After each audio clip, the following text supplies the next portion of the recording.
buenas noches y bienvenidos a Sala de Prensa de Noticias Caracol. Ahora es un gusto poder estar con ustedes. La atención de buena parte del planeta está puesta en Glasgow, Escocia, ciudad donde se está desarrollando la COP26, la cumbre sobre el clima y el medio ambiente, que para muchos es una de las últimas oportunidades para la humanidad de tomar decisiones y poner en práctica acciones que permitan frenar y disminuir los efectos del cambio climático que ya se sienten en varias regiones de la Tierra.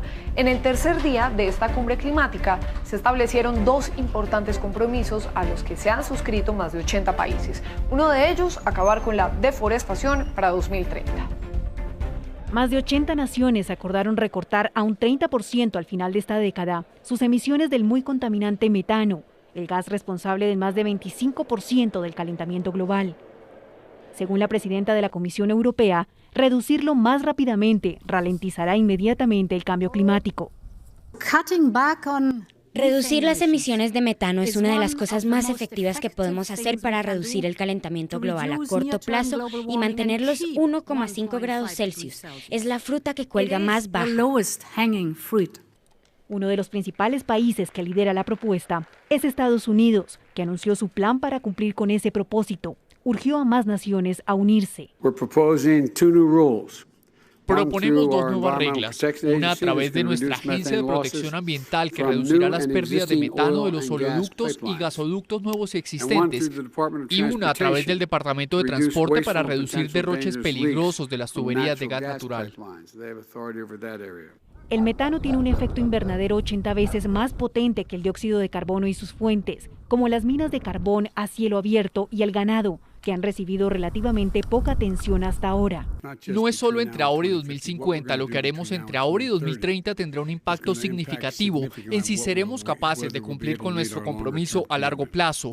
Y una de las cosas más importantes que podemos hacer en esta década decisiva es mantener 1,5 grados al alcance, es reducir nuestras emisiones de metano lo más rápido posible. En esta jornada también se dio otro compromiso clave de los líderes del mundo con el medio ambiente. Se trata de detener y revertir la deforestación y la degradación del suelo para 2030.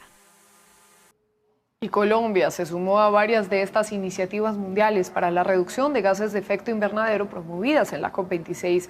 Desde esta ciudad, Rubén Darío Bayona nos envió el siguiente reporte. Buenas tardes. Aquí en la COP26 el presidente Iván Duque coincidió en dos eventos con el presidente de los Estados Unidos, Joe Biden. Por un lado, a través de la iniciativa que busca reducir al 2030 el 30% de las emisiones de metano, que este compromiso adquirió también nuestro país a través del presidente Iván Duque. Y en el otro escenario fue a través de la iniciativa del Build Back Better, que promueve o impulsa el presidente Joe Biden, donde estuvo el presidente Duque y los dos coincidieron en este saludo casual. Aquí los detalles. Para salvar a la humanidad, la COP26 podría considerarse la última oportunidad para tomar acciones urgentes, y una de ellas fue el acuerdo firmado por cerca de 100 países para frenar la deforestación, que también firmó Colombia. Si un país como Colombia, que tan solo representa el 0,6% de las emisiones de gases de efecto invernadero, toma esta determinación, ¿por qué no hacen lo propio los países que más han contribuido a esta crisis climática? Pero Colombia no solo asumió este compromiso, el gobierno se sumó a la iniciativa impulsada por Estados Unidos para reducir las emisiones de metano al 30%. Y esto involucra prácticas sostenibles, como la agricultura baja en carbono, que podamos involucrar al sector de hidrocarburos también en una reducción y captura sustancial en la próxima década. Para las comunidades indígenas es momento de menos palabras y más acción de todos los líderes del mundo para que cumplan sus compromisos. Que ese cambio se note en el comportamiento del clima, ¿sí? Si no se ha notado, quiere decir que algo está fallando. Entonces, ¿para qué seguir haciendo más eventos de anuncios si no hay compromisos reales? Entre tanto, en el marco de la cumbre climática en Glasgow, fue el escenario para un encuentro entre el presidente Iván Duque y el mandatario de Estados Unidos, Joe Biden. Duque hizo parte de los 11 países que invitó a Estados Unidos para hablar de su iniciativa de reactivación Build Back Better. Se le plantea al presidente Biden que mire a Colombia y que vea a Colombia como ese aliado, como ese amigo que se tiene. Duque y Biden solo se saludaron de manera informal, pero estuvieron sentados en la misma mesa dialogando sobre un tema que parece que los une, el cambio climático. Y Colombia, junto a los gobiernos de Panamá, Costa Rica y Ecuador, también acordaron la conservación y manejo de los ecosistemas comprendidos en el corredor marino del Pacífico, que incluye el este tropical Migravias, Cocos, Galápagos, Malpelo y Coiba. Desde la COP26 en Glasgow, Rubén Darío Bayona, Noticias Caracol. Pues para hablar de este tema trascendental para la humanidad, hemos invitado esta noche a Claudia Martínez, directora de E3, Ecología, Economía y Ética, y ex viceministra de Ambiente. Bienvenida. ¿Cómo está? Muchas gracias, Juanita. Muy complacida de estar acá. Qué bueno que podamos hablar de este tema. También está con nosotros Santiago Aldana, miembro de Voces por el Cambio y el Clima, o Clima Lab, administrador ambiental, especialista en gerencia de recursos naturales y derecho ambiental. Bienvenido. ¿Cómo está? Hola, Juanita. Muchas gracias por la invitación.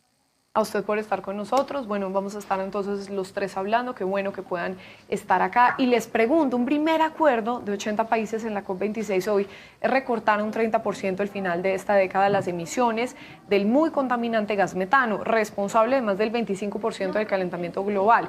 ¿Y qué opinan? Claudia. Se me hace algo fundamental, Juanita, y sobre todo para un país como Colombia. Es decir, como ya se decía en el reportaje anterior, el gas metano es mucho más potente que el CO2. Y por tanto, digamos, desde Colombia, el cambio de uso del suelo y todo lo que tiene que ver, por ejemplo, con ganadería, con el manejo de los basureros, todas esas actividades impulsan, digamos, la emisión de gases metanos. Y es muy importante empezar, digamos, a volver y pensar cómo podemos hacer un buen uso del suelo, cómo podemos, por ejemplo, rebajar las emisiones alrededor de los pesticidas y sobre todo los fertilizantes, cómo podemos generar basureros mucho mejores, cómo podemos manejar la industria de todo lo que es el gas en general, el transporte del gas en un país que evidentemente tiene gas, cómo podemos realmente manejar el problema de la ganadería extensiva y cómo podemos hacer esto de una mejor manera, porque es ahí donde están las grandes emisiones también de este país. Santiago, ¿qué opina usted? ¿Cómo ve esta iniciativa de querer bajar estas emisiones de metano? Considero que es una oportunidad para Colombia, sobre todo para justamente lo que hablaba la colega invitada, sobre empezar a abordar las emisiones que genera, sobre todo las emisiones a Pablo, sobre todo el cambio de uso del suelo. Sin embargo, la apuesta de esta meta también tiene que ver con descarbonizar la matriz energética del país y eventualmente entonces se tendrá que aclarar sobre cuál es la apuesta en transición energética, considerando que pues al parecer existe una apuesta concreta sobre promover el fracking, sobre explotar yacimientos fuera, en costa afuera. Entonces, eventualmente, si bien este compromiso puede ser ventajoso, pues esperamos que pueda ser coherente y articulado con una apuesta de transición energética, porque no sirve de nada poder evitar unas emisiones por el cambio de uso del suelo, mientras que las otras emisiones que pues eventualmente no se queman en el territorio, pues igual generarán un impacto en el clima. Claro, y esto tiene que además entenderse a nivel global, es decir, no pueden ser solo unos países trabajando, debería ser todo en conjunto. Y un segundo compromiso es detener y revertir la deforestación, así como la degradación del suelo para 2030 también. ¿Cómo ven ese punto, Claudia? Igualmente importante, digamos, en el 2014 ya se había hecho un compromiso de reducir la deforestación que evidentemente no se cumplió. Hoy en día tenemos más países metiéndose en el acuerdo, digamos, de cero deforestación para el 2030. Ahora, muchos están diciendo que en este momento de esos compromisos, si no se está rebajando la deforestación en muchos países del mundo, son un poco incumplibles, porque esto necesita, pues, por un lado, proyectos, por el otro lado, financiamiento, por el otro lado, que esto se haga también desde las bases hacia arriba. Es decir, eso no puede ser compromisos que vayan presidentes a firmar si no hay un acuerdo en cada uno de los países con todos los gobiernos locales, con las comunidades, con las empresas. Entonces, yo creo que es muy bueno subir la ambición y ojalá que se ponga en el mundo el tema de evitar la deforestación desde países como Rusia o como Brasil, inclusive, obviamente, como Colombia, donde la deforestación está subiendo, pero con compromisos reales, con proyectos reales y con financiamiento que le llegue a cumplir esto de manera estratégica. Claro, con acciones reales. Santiago, ¿y cómo lo entiende usted? ¿Podríamos llegar a alcanzar este objetivo de la deforestación? Claro, es posible. De hecho, muchas comunidades han apostado por reconocer que los modos de conservación es con ellas las que se deben realizar. Y justamente uno de los grandes desafíos de que se destinen recursos a Colombia para poder luchar con la deforestación es justamente trabajar con las comunidades y, como lo decían, hacerlo de abajo hacia arriba. no a través de mecanismos violentos que puedan de hecho expropiarlas de sus territorios en busca de generar unos certificados que al fin y al cabo no representan, digamos, una acción climática justa. Por eso eventualmente estas medidas para evitar la deforestación necesitarán un trabajo de gobernanza mucho más amplio, que reconozcan que el trabajo se debe hacer con las comunidades y que la distribución de los beneficios, tanto del mercado de bonos que se genere y se oficialice a partir de esta COP y también avance el país, pues debe reconocer una distribución equitativa y justa para que las comunidades puedan subsistir de esas actividades que nos permiten enfrentar la crisis climática. Claro, de la mano de las comunidades, pero eso prácticamente tiene que ser ya. Y sobre este punto yo creería que hay una sensación un poco de escepticismo porque se logren acuerdos reales y sobre todo pues que se cumplan. Y quiero citar aquí también a Greta Thunberg, que ha sido bien crítica de todo este tema de la COP26, y ella dice, estos líderes usan una retórica elegante para hacer parecer que están tomando medidas reales y que les importa. Todo esto mientras la gente está literalmente muriendo como consecuencia de su inacción y ya parecen darse por vencidos con el objetivo de bajar la temperatura del 1.5 grados, pero no podemos dejar que se salgan con la suya. ¿Qué tanta voluntad real hay, Claudia? Yo realmente a veces creo que Greta tiene la razón, ¿sí? Si esto no se hace de manera, digamos, consensuada con las comunidades, con los territorios, si no se baja a simplemente unos discursos que salen en los periódicos, pues no vamos a llegar a hacerlo, ¿sí? En Colombia, cada uno de los territorios debe realmente tocarse y decir qué está pasando con la deforestación, cómo puedo ayudar, dónde meto los recursos. Además, porque esto es un negocio para todos, Juanita, es decir, si logramos restaurar los servicios ecosistémicos, vamos a tener agua, vamos a tener biodiversidad, vamos a tener medios de vida. Entonces esto no es simplemente por ser buenos con el planeta, no, es por la sobrevivencia humana y esto requiere realmente un repensamiento de volverlo a repensar desde los países, desde los territorios y con las comunidades. Santiago, ¿qué tanta voluntad existe, digamos, para que se concreten realmente estos acuerdos y sean reales? Desde mi parecer, y de hecho pues comparto con lo que han comentado varias voces locales de que la voluntad puede existir, sin embargo no es totalmente transparente y coherente. De hecho, pues en Colombia hemos visto cómo a través de la validación de ciertos discursos pretenden vender en la manera internacional un avance que en cierta forma al ver la realidad puede estar generando muchas vulneraciones a derechos humanos como al mismo ambiente. De por sí no hay una acción climática que pues no genere daños, sino que no se consideran criterios de justicia. Por eso es preocupante la forma como quizás la acción climática se puede desarrollar, pero sin criterios de justicia, pues desafortunadamente la voluntad será simplemente un discurso que no podrá trascender. Hace poco Colombia aprobó la ley de transición energética y a la vez después aprobó una ley de masificación de gas, generando un discurso doble en el cual, pues con la ley justamente de acción climática que se discute actualmente en el Congreso, pues pareciese que no existiera una apuesta coherente para poder enfrentar de manera concreta y desde las bases la crisis climática. Muchas veces parecen las soluciones acopladas a responder a los gremios y no a las necesidades de las comunidades y de los territorios. Sí, es muy grave, nos venden un discurso y tampoco entonces hay coherencia. Y esto también habla un poco de las desigualdades que se viven, ¿no? Están reunidos líderes de cientos de países, pero hay una desigualdad que es evidente y es que el 10% más acaudalado del planeta es el que más contamina, cuando, por ejemplo, acá tengo la cifra, la mitad más pobre de la población apenas es responsable del 12%, es decir, ¿quién está condenando a este 10% que es el que más contamina? Claudia. Totalmente. Finalmente esto es un tema de inequidad, ¿no? Inequidad en el uso de los recursos del planeta, inequidad en el uso del suelo, quién es el dueño del suelo, inequidad, digamos, en las riquezas que se generan las economías por economías que están acabando con el planeta. Entonces, estoy totalmente de acuerdo, digamos que este es un tema también de equidad intergeneracional, de equidad actual, y como viste, Juanita, digamos, durante la pandemia, básicamente la inequidad se agrandó, o sea, los ricos se vuelven más ricos a través de generar economías pues rápidas y los pobres se vuelven más pobres. Entonces sí creo que este es un tema de volver a repensar cómo vamos a tener un tema de equidad en el uso de los recursos, pero también en la forma de generar riqueza o generar economías justas. Claro, porque también se habla de esas malas prácticas, como por ejemplo el uso desmedido en la ganadería extensiva, los viajes en avión, está por ejemplo el fast fashion. Entonces, Santiago, también ahí ese es otro punto que digamos se sobreentiende, hay una incoherencia.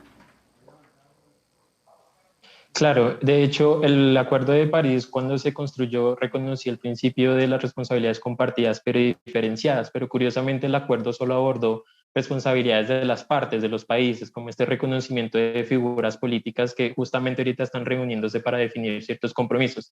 Sin embargo, siempre para las discusiones de acción climática se ha excluido un actor muy importante y es a las empresas, que justamente reflexionando sobre todo lo que ha pasado últimamente con los multimegamillonarios que existen, parecen ser que tienen más poder que los mismos países. Por eso eventualmente avanzar en la acción climática de manera justa también reconoce la necesidad de incorporarlos en las discusiones y hacer de tal forma que pues, se priorice primero la vida, la naturaleza y las comunidades por encima del acaparamiento de las tierras, de los recursos y del capital, que al fin y al cabo es lo que nos tiene hoy en la crisis que vivimos.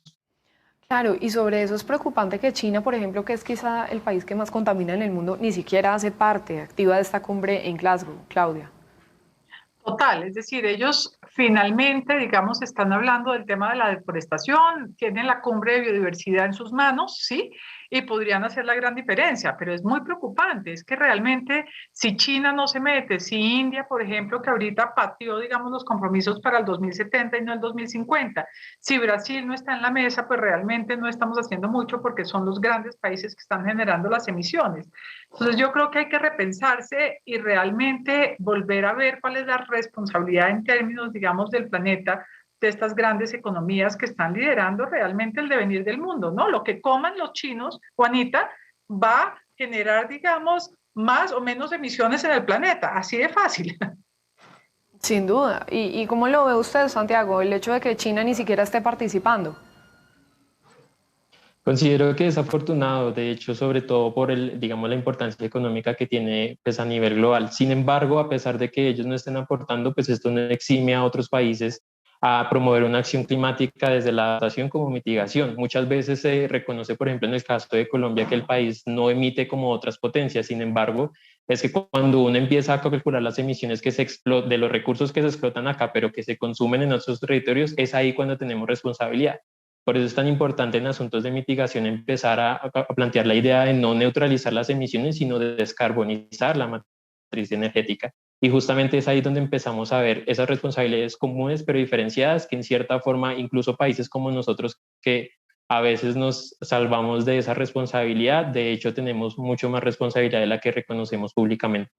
Sí, ya vamos a estar tocando ese punto de descarbonizar también parte de la economía. Pero para ustedes, ¿cuáles son los mínimos compromisos que estos líderes del mundo deberían hacer en la COP26 y realmente cumplir para lograr algún tipo, digamos, de avance en este cambio climático, Claudia? Pues mira, yo creo que no solo son indicadores de cuánto, digamos, de a qué años, yo creo que deben haber compromisos reales de financiamiento, por un lado. Segundo, deben haber compromisos reales en torno, por ejemplo, en el tema de la deforestación, cómo se controla o se mide la deforestación, cómo se hacen todos unos proyectos alrededor de la restauración y regeneración también, porque es que no es solo evitar la deforestación cuando un tercio del planeta ya está erosionado, acá tenemos que revertir todo esto y más o menos conservar un 50% del planeta para poder, digamos, alimentar a 9 billones de personas para el 2050. Entonces, pues es un tema también de pensarlo de manera mucho más integral. Tercero, tiene que haber mucho más gobernanza alrededor de todos estos recursos. Es decir, si en este momento los compromisos son solo de presidentes que además están saliendo de sus mandatos o van a cambiar y no es un compromiso real de las bases, de las comunidades, de los otros gobiernos locales, pues realmente estos compromisos no se van a poder dar. Y por último, yo creo que tiene que haber mucho más compromiso en términos de transferencia de tecnología. Es que muchas veces cuando hablamos de esto, seguimos utilizando la tecnología 1.0 y no estamos llegando a la 4.0. Y entonces, ¿cómo lograr, digamos, reducir el metano es un tema? ¿Cómo lograr evitar la deforestación y generar, digamos, impulso a la restauración, a la agricultura regenerativa? Va a ser todo un tema de transferencia de tecnología que, entre otras, Juanita, existe. Lo que pasa es que nos toca realmente invertir, enseñar y hacer esto con acuerdos comunitarios para lograr avanzar en el mundo. Sin duda. Santiago, ¿cuáles deberían ser esos compromisos? Bueno, además de los que mencionaron, considero que pues, en el marco de toda esta agenda es vital y primordial garantizar los derechos de acceso en estas discusiones, sobre todo para orientar la acción climática justa. Hace unos años apostábamos para que hubiese una voluntad para hacer acción climática, sin embargo, lo que hemos evidenciado es que a medida que avanza esta acción, puede parecer muy injusta para las comunidades, sobre todo más vulnerables frente al cambio climático. Por eso es que todas estas decisiones que se aborden sobre el mercado de carbono, sobre la transición, sobre el financiamiento climático deben tener salvaguardas sociales y ambientales que permitan a las comunidades ser garantes y soberanas en sus territorios para poder enfrentar la crisis, porque sin ellas, al fin y al cabo, lo que se hará es profundizar mucho más las desigualdades y a cambio lo que se hará son soluciones pues, acopladas a un sistema que muy difícilmente se logra como deconstruir para avanzar a una sociedad justamente que, como lo mencionaban, con unos proyectos más regenerativos desde las bases, considerando mucho más cómo funciona la naturaleza y no cómo funciona la economía. Claro, y ahora para tratar de entenderlo un poco más y aterrizar todo esto, me gustaría saber, y ya esto era algo que habíamos mencionado, ¿es viable bajar las emisiones de gases contaminantes con una humanidad que es aún dependiente de los combustibles como el petróleo y el carbón? Es decir, esa transición que incluso ya decíamos también necesita tecnología, ¿cómo se podría dar, Claudia?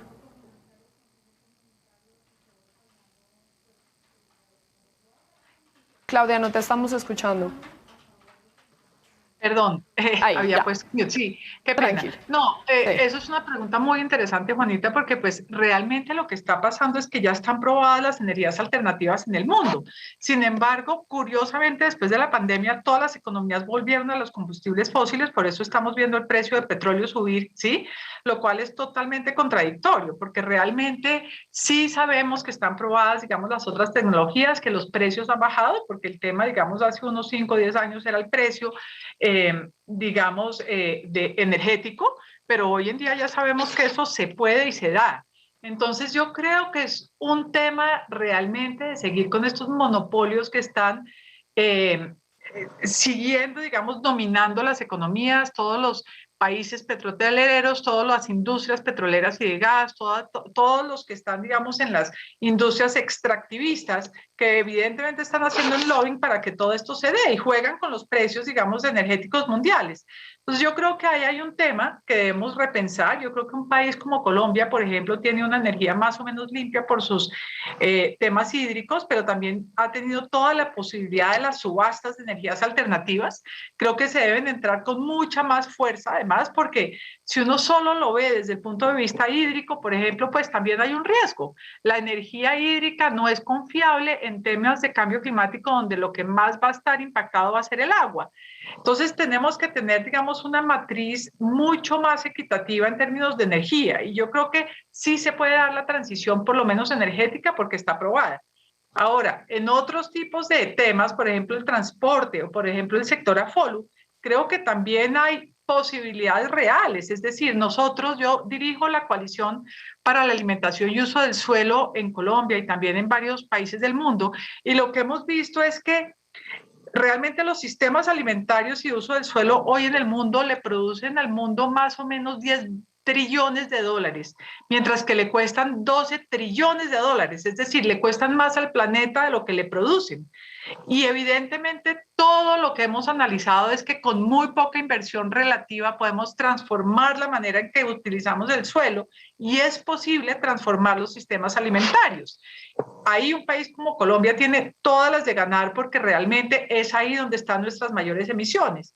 Y por último, en el tema de transporte, pues ya sabemos que, digamos, estamos otra vez todos volando por todo el mundo y generando emisiones, pero ya hay formas de hacer transporte mucho más eficiente y por lo menos en las ciudades lograr todo lo que hemos generado en reducción de emisiones. Entonces, creo que sí hay la posibilidad de reducir las emisiones en varios sectores, que la tecnología está aprobada, que es un tema de voluntad y también de ambición y de innovación. Claro, Santiago, ¿por qué expliquemos el aumento de 1 o 2 grados en la temperatura del planeta sería tan grave? Claro, de hecho, hace poco escuchaba una analogía muy interesante y es sobre qué pasa, por ejemplo, en nuestro cuerpo cuando aumenta 1 grado centígrado nuestra temperatura o 2. Eventualmente los sistemas naturales como nuestro propio cuerpo entran en colapso y eventualmente lo que pasa es que se empiezan a desarrollar diferentes escenarios de alta incertidumbre. donde lo que sabemos es que si eventualmente no ponemos un freno a este tipo de comportamiento o fenómeno que se manifiesta en nuestros ecosistemas, en nuestro cuerpo y en la misma tierra, pues eventualmente lo que hará es poner en riesgo todos los sistemas, tanto sociales como ambientales que tenemos en el planeta. Y eventualmente pondrá en un nivel de estrés muy amplio a la humanidad, como lo que hizo la pandemia con nosotros. De hecho, es desafortunado que después de la pandemia no hayamos aprendido sobre esta experiencia que nos enseña un poco sobre cómo podría enfrentarse eventualmente todos los escenarios de cambio climático, que serán mucho más agrestes, mucho más fuertes y eventualmente mucho más inequitativos sobre la forma de cómo las cargas se van a distribuir a las comunidades, que eventualmente las que mayor peso pagarán pues son las que son más vulnerables y quizás las que de hecho tienen mayor oportunidad de enfrentar la crisis climática. Por eso es que es vital que la acción climática sea urgente. Se estima que se debe reducir para el 2030 el 45% de las emisiones de gases de efecto en el mundo.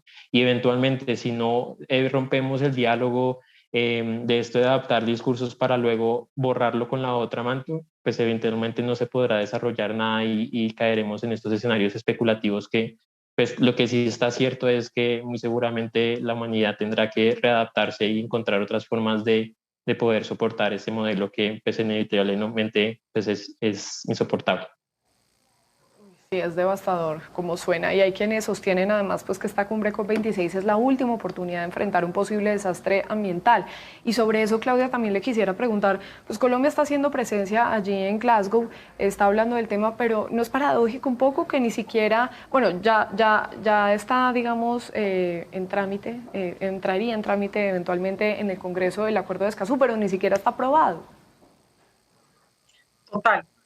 Ese tema del acuerdo de Escazú, realmente yo tuve la oportunidad de estar en la firma, pero después nunca pasó digamos, ni en el Senado, y entonces realmente estamos en pañales porque después de tantos años de abogar por este acuerdo de Escazú, pues seguimos sin el acuerdo, ¿no? Y realmente es triste. Y yo sí creo que en este momento tenemos que repensar en Colombia, que Colombia es el país en el mundo con mayor biodiversidad por metro cuadrado. Es un país que tiene todos los ecosistemas. Es un país que podría producir su propia energía y su propio alimento. Es un país que nos dotaron de todo. Y sin embargo, por lograr, digamos, sacar lo que llamamos, digamos, el PIB, el Producto Interno Bruto, de la manera, digamos, extractivista, como lo hemos hecho por siempre, porque el 60%, digamos, de la economía de Colombia depende del extractivismo, pues no estamos repensándonos como país. Y yo creo que es ahí donde repensarse después de la pandemia, repensarse a la luz del cambio climático y repensarse a la luz, digamos, de todo el tema de paz, es un tema fundamental. Y brevemente, ya para ir concluyendo, ya se nos va acabando el tiempo de esta transmisión, pero ¿qué deberíamos hacer los colombianos para evitar el embate del cambio climático? Digamos, ¿estamos a tiempo de salvar nuestro planeta, Santiago?